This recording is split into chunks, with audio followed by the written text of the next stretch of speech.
ba ang Dead Star?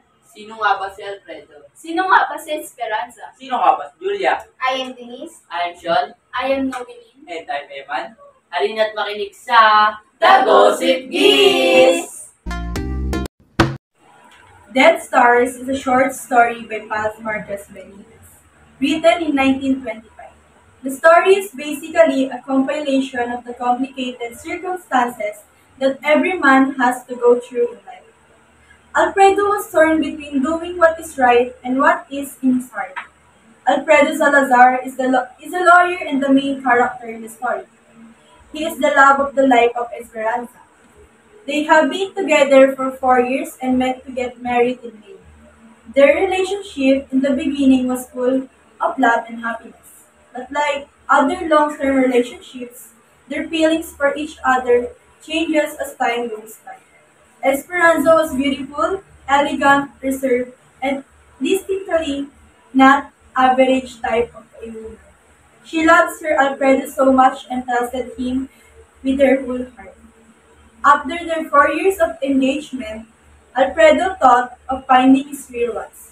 When Alfredo tried to do some neighboring with his dad, Don Julian, he met Julia Salas, their neighbor sister-in-law. She was just a visitor in town and been there for only 6 weeks. They found good company between themselves, and as they knew it became a weekly habit for Alfredo to visit her after every Sunday's mass. Julia is the average type, not so beautiful, but still it interests Alfredo so much. As they grew their new friendship, Alfredo found new happiness and started to fall for her. But although he is ashamed to admit it, the intensity of his passion for Esperanza has faded, and he is attracted to Julia, whom he met at a dinner party. But he is aware that all his loved ones, including Julia, would disapprove of his failure to honor his understanding with Esperanza. So he and Esperanza get married and have a family. Then 8 years later, he goes on a business trip to the town where Julia still unmarried lives. He goes to visit Julia, whom he has never forgotten.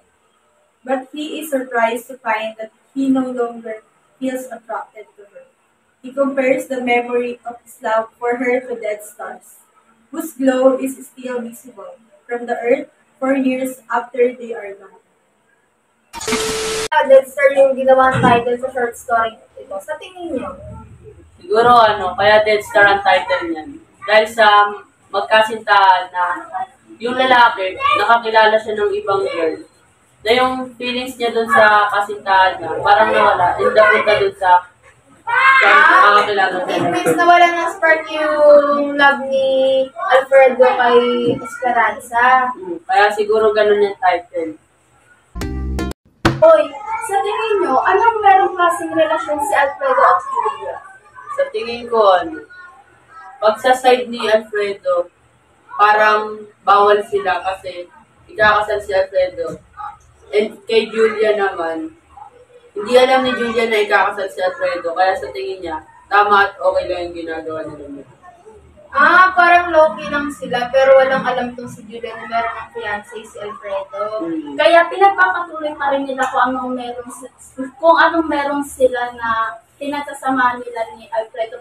Kaya si Alfredo, okay lang sa kanya kasi nga, di naman daw alam ni Esperanza na meron siyang, di alam ni Esperanza na meron siyang ibang nakilalang babae.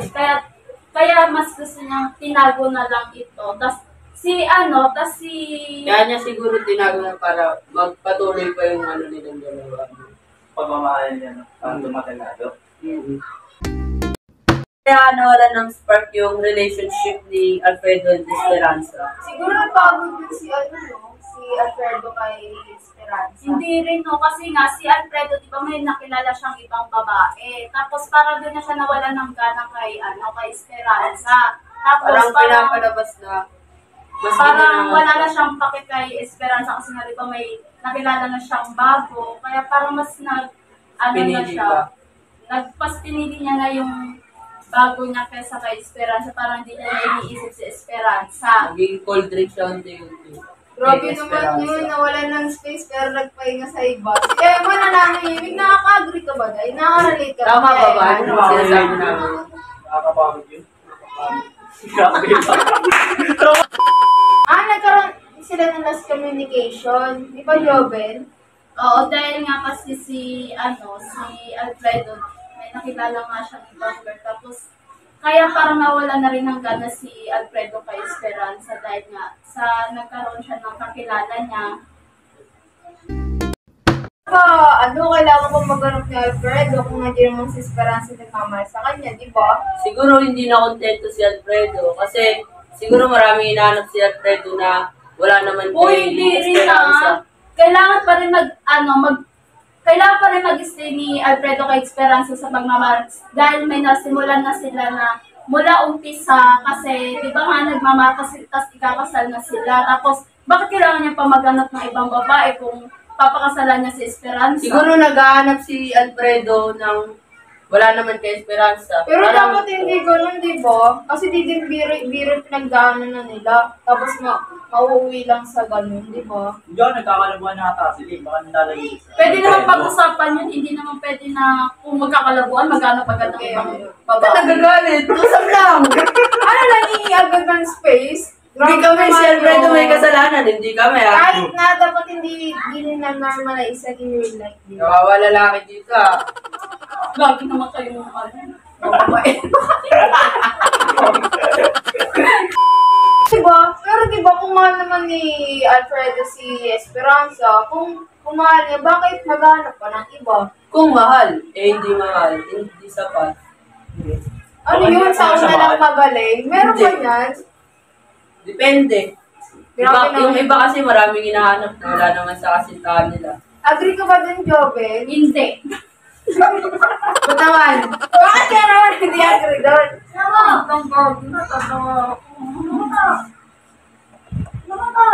Uy!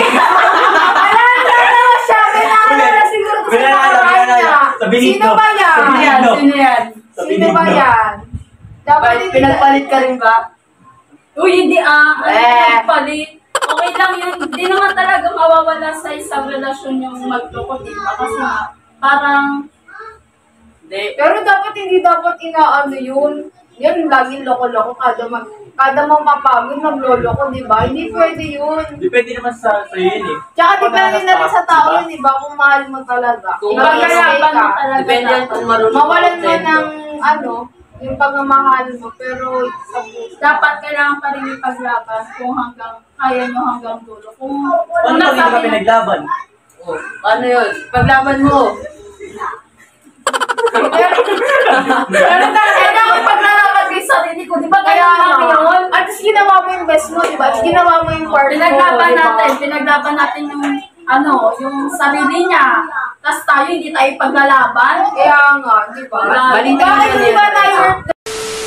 Denise, kung ikaw ba si Julia gagawin yung pag ginawa niya? Oo, syempre. Kasi pag sinunod ko lang naman yung nararamdaman ko, kung sino yung mahal ko, di ba?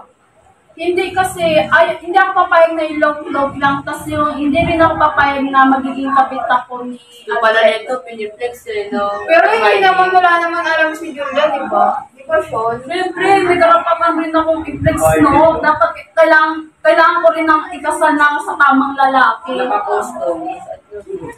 Oo, nangyayari talaga yun, no? Nakakos, sakit talaga. Sinarivate ka lang? Ang sakit talaga. Bawa ka naman. Pero di ko pa naman nararanasan yun.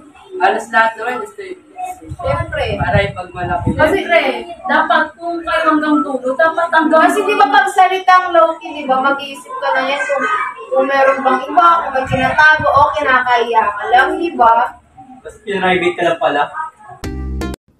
Ikaw, Sean, kung ikaw self-ready, gagawin mo din ba yun? Maglolo ka din ba? Siyempre, hindi. Marunong ako kumakontento. Sakalan ko na yung tama't mali. Lalo na may kapatid pa akong babae.